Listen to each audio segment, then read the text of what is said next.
to be doing an analysis of Audre Lorde's Zami, and I am going to make the claim that Audre feels lonely and isolated because of ideologies in her culture, such as oppression, racism, sexism, and homophobia, and other things. And then she also feels lonely and isolated because of characters and moments throughout the book.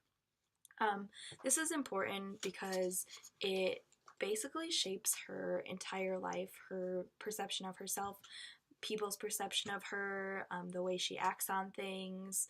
It's the overall, like, big thing that structures her entire life and makes it so that's why she leads that life, is because of all these things that have happened to her. This is so apparent throughout the book that I have multiple times where I could pull text, but I'm also going to summarize because there is so much that it would just be exhaustive to go through and pick out every little sentence that showed her isolation and her loneliness. But I'm going to go through a transition of, like, from her childhood to her adolescent to her adulthood, so that way we see that it's going on throughout her entire life. The first page I'd like to bring us to is page 34.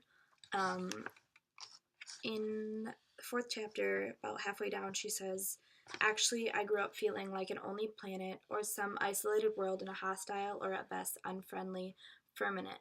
So she's talking about even as a child she felt alone. And she was talking about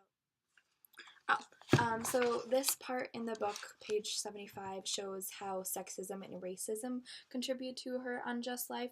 It's a part in the book where a boy bigger than her invited her to the rooftop and then threatened her to break her glasses if he didn't let her put his stick between her legs.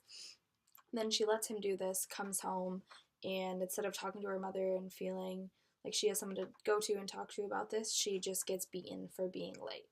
And she never really tells her mom what happened, and I think that really shows her relationship with her mother.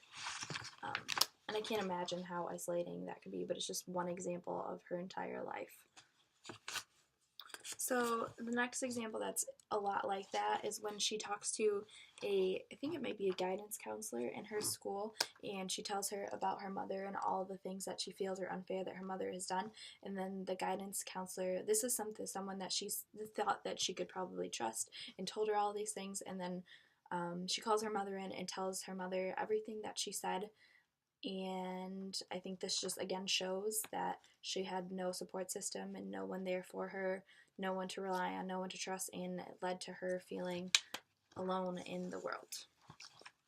This also really points out when she just kind of stopped caring about, like, having a family and being nice to her mother and her family, because she says, "If my parents loved me, I wouldn't annoy them so much. Since they didn't love me, they deserve to be annoyed as much as possible within the bounds of my own self-preservation." So she's kind of just stopped trying with her parents, at least her mom at that point. Another point that's a lot like this is when Genevieve dies and her mother says, "Well, you shouldn't worry too much about this. I told you that this girl might be bad." And this is right after one of her best friend dies, and that's all that she gets is her mother saying, "Well, I told you so, you shouldn't have been hanging out around her." So again, no sort of support, just complete ice in this relationship. Later on in the book, about, this is page 118, 119, she starts to internalize these ideologies. She says, "I told myself I had failed in summer school because I just could not learn German. Some people can, I decided, and some people can't, and I couldn't." And I think this just shows that all her life being told, or like being shown that she's not that important, that no one really cares, is just like finally catching up to her, and she's realizing, like, she's thinking that she can't do it just because she's just not that kind of person. She can't do it, but really she could. She just has always been set up in this life of failure, and so she just thinks that she's a failure.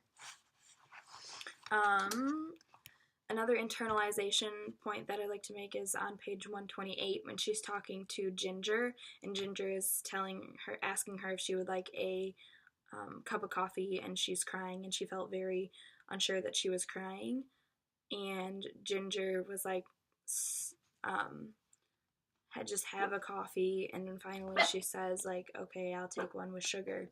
And I just think this shows her the internalization of her mother's actions and the way that she was always had to act with her mother, just being very cold and being very, that's the way she was treated by her mother, being very cold, not having feelings. So she's internalized this, that it's not okay to have feelings and it's not okay to take help from people. Actually, every single woman that she's ever had in her life leaves. So she leaves her mother. Either she leaves or they leave her. So she runs away from her mother.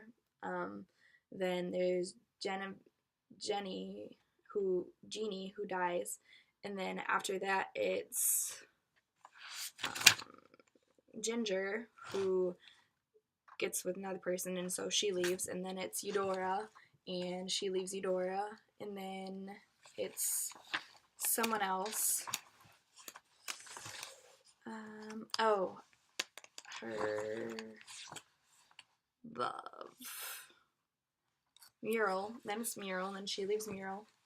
And then the last one is Kitty, and then she leaves Kitty. So this whole time, no one has stuck by her, no one has stayed with her. This whole time, everyone just comes in and out and in and out and just leaves her. And I think that's another really big part of her feeling lonely and isolated. She never had someone to stay with her and cling with her throughout this entire life, and I cannot imagine how lonely that would be. And she even points it out on page 176. She says, I remember how being young and black and gay and lonely felt. So she says that a lot of it was fine, feeling I had the truth and the light and the key, but a lot of it was purely hell. So she straight out points that it was hell being that lonely.